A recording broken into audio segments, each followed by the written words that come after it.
Alors la première des choses à faire, c'est de savoir sur, lequel élément il a cliqué. L'utilisateur, je ne sais pas sur quel élément il a cliqué. Par contre, vous vous souvenez que quand nous on a voilà, on a mis des liens différents à tous ces gars-là. Tous ces canards-là, vous voyez qu'ils nous envoient tous vers la même page. Voilà, ils nous envoient tous vers product.html. Si je prends l'autre, lui aussi, il nous envoie vers product.html. Donc ils nous envoient tous vers la même page, mais ils nous passent des paramètres différents à chaque fois. D'ailleurs, la preuve, regardez, je vais ouvrir là mon network, je vais tout effacer. Je vais prendre, je sais pas, allez, on va dire le American Black Duck. Je clique dessus et là, dans le product.html, là, dans cette requête-là, il est capable de me dire, voilà, alors le headers, le request headers, normalement ce sera là-dedans. J'ai fait une requête de, où ça? Alors attends, je crois que c'est dans le payload. Voilà, le payload, en gros, ça veut dire le contenu de la requête. Vous voyez que donc j'ai une query string parameters, je lui ai passé un ID. Et donc maintenant, ce que j'ai juste à faire, c'est d'être capable de récupérer cet ID, puisque à partir de l'ID, je peux récupérer les données plus précises sur ce gars-là. Je vous rappelle, au cas où vous ne l'avez pas, où ce n'a pas été clair pour vous, dans votre back-end, vous avez plusieurs routes. Alors je sais que ça n'a pas forcément été expliqué très clairement pour vous, mais vous avez plusieurs endpoints. Vous en avez un, le endpoint, ça veut dire une URL, hein.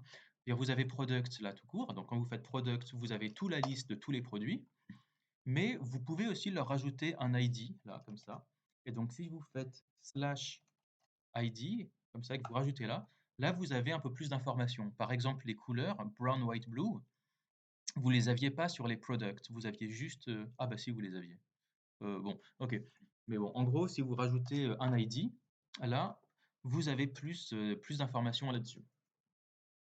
Je sais que c'était peut-être pas très clair dans votre documentation, mais voilà, vous pouvez faire ça.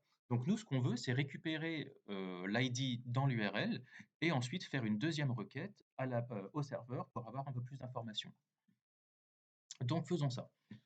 Vous avez, alors imaginez que je sois là-dedans, vous avez un élément qui s'appelle URL Search Params. Alors, lui aussi, c'est ce qu'on appelle une API, c'est une Web API. Donc, ça veut dire c'est une fonction que Chrome vous donne. Alors, URL Search Params. Alors, par contre, je me souviens plus du tout, plus trop comment ça marche. On va faire URL Search Params. Donc, je vois que c'est une fonction. Donc, autrement dit, je vais l'invoquer avec des parenthèses. Voilà, il dit please use the new operator. Bon, ok, donc on va lui mettre new devant. Ok, et là, il ne nous renvoie pas quelque chose qu'on peut vraiment utiliser. Alors, voyons voir comment est-ce qu'on pourrait faire. Alors, for const machin of my search params.entries. Ok, donc apparemment, il y a des entries dedans. Alors, on va voir ça tout de suite. Est-ce que je peux faire ça? Itérator, non, c'est pas ce qu'on veut. Alors, append delete entries, returns an iterator for each. Voilà, donc là, on est là. Search params égale. D'accord. Alors, quand on ne sait pas, tout simplement, ce qu'on fait, c'est qu'on va chercher sur Google et on va chercher, hop, get current URL from JS, par exemple. Et vous allez voir que on a une API qui va nous permettre de faire ça. Voilà. Vous vous souvenez, on avait parlé tout à l'heure de Window. On avait parlé de Window. Window, c'est une API que Chrome vous donne. Alors, allons-y, on va chercher Window, ça existe, très bien. Et donc, on va regarder à quoi ça correspond. Ouh là là là, il y a beaucoup de choses. Donc là, vous voyez qu'il y en a un qui s'appelle location. Voilà, c'est lui qu'on va utiliser. Alors, on va faire non, pas local storage, ça on s'en servira un petit peu plus tard. Location, voilà. Est-ce que j'ai des trucs là-dedans? Oui, vous voyez qu'en fait, voilà. Ce qu'on veut, c'est href. Alors, on veut window.location.href. Et là, on a l'URL actuelle. Génial. Alors, normalement, ça devrait marcher de n'importe où. Donc là, si je me mets ici, je fais window.location.href. Voilà, j'ai l'URL entière.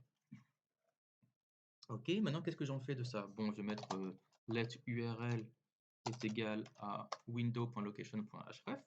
Donc, elle est là. Maintenant, qu'est-ce que je pourrais faire de ces search params? À mon avis, je crois qu'il faut. On va faire new URL search params URL. Est-ce que ça donne quelque chose? Alors, eh ben, on va chercher get params from URL en JS. Et on va regarder ce qu'on a d'ici. Alors, get URL parameters. Alors, window. Ah, alors, nous, tout à l'heure, on a utilisé window.location.href. Lui, il utilise search. Ah, d'accord. Donc, en fait, avec le search, vous avez uniquement la partie à droite du point d'interrogation. C'est bon. Ah, alors, c'est pas mal aussi. We can parse the query strings parameters using URL search params. Voilà, donc en fait, il faut mettre URL search params et dedans, il faut lui mettre l'URL, alors soit l'URL, soit la partie à droite du point d'interrogation. Bon, et ben on va faire comme ça. Alors, new URL search params, et il faut lui passer. Ah ouais, ah, mais on avait dit que URL ça marchait pas, hein. Ok. Alors, qu'est-ce qu'on voudrait plutôt? Ah, en fait, non. Je crois que une fois qu'on a ça, il faut. Attendez. Ouais, non. Laissez tomber ça. Attendez, on va faire window.location et plutôt que href, j'ai envie de voir si on peut faire l'autre là, c'était quoi? C'était search. Voilà, search là, on a voilà, la partie à droite des points d'interrogation. Donc prenons ça. Est-ce que ça marche si je le mets dans le new URL search params et que je le mets là-dedans? Non, je vois toujours pas comment l'exploiter. En gros, d'accord. Apparemment, on est censé faire let p of search params. D'accord. Donc en fait, apparemment, on est censé boucler dessus. D'accord. Ok. Donc, bah, effectivement. Donc, bah, écoutez, on va faire ça, hein. On va faire for let p of search params. Alors, on va appeler nos search params. Ce sera A. Donc, on a dit que c'était new URL search params en lui passant window.location.search. Est-ce que ça marchera ça? Voilà, ça me fait des params. Bon, ok. Et alors, voilà. Si je lui fais va dans search params et tu me. Voilà. Donc là, je lui fais une boucle let p of search params. En gros, je lui dis va sur toutes les entrées dans search params et tu me les affiches. En fait, apparemment, search params, ça a l'air d'être un peu comme une array. Ok, donc en fait, il a réussi à me récupérer. Il a réussi à me récupérer le nom du params là et là, il m'a donné bah, la valeur du params. Bon, et parfait. Eh bien, faisons ça. Donc, on va aller sur le product.html. Maintenant, lui, on veut lui donner un autre fichier JS, hein. Alors, lui, bah déjà, on a ce JS, beau product.js qui n'existe pas. Donc déjà, hop, on va le créer. Voilà, très bien. Ensuite, moi, j'aimerais bien le mettre tout en haut. Mais par contre, attention, si on le met tout en haut, il faut lui mettre un petit defer. Voilà. Et on va le mettre tout en haut. Comme ça, il sera avec ses copains, les CSS et tout, là. Voilà, je le mets là. Et puis là-dedans, alors par contre, j'ai complètement oublié ce que l'on avait fait. Voilà, bah, je vais lui dire, on va pouvoir lui dire const current URL est égal à window.location. Alors non, en fait, c'est pas exactement, c'est pas le href, hein, c'est le search. Et du coup, c'est pas la current URL. On peut l'appeler query string. Ok. Et puis déjà, on va faire un petit console log du query string, hein. Donc là, vous voyez, voici le query string qui est là. C'est celle qui finit en 83. Alors que si je clique là sur le white-headed, là maintenant, c'est celui qui finit en F06. Ok. Bon. Maintenant, qu'est-ce qu'on voudrait? On voudrait récupérer le ID. Alors, je crois que. Ah bah voilà, hop, il me le propose. Const URL param, c'est égal à new URL search params query string. Ok. Alors, eh bien, on pourrait lui dire const product ID est égal à URL params get ID. Est-ce que ça marche? Je vais faire product ID.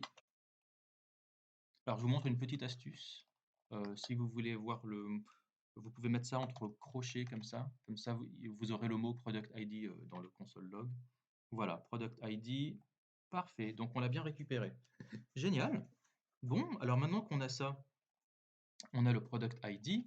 Bon, moi, je vais juste l'appeler ID. Ce sera peut-être Hop, ce sera peut-être plus simple.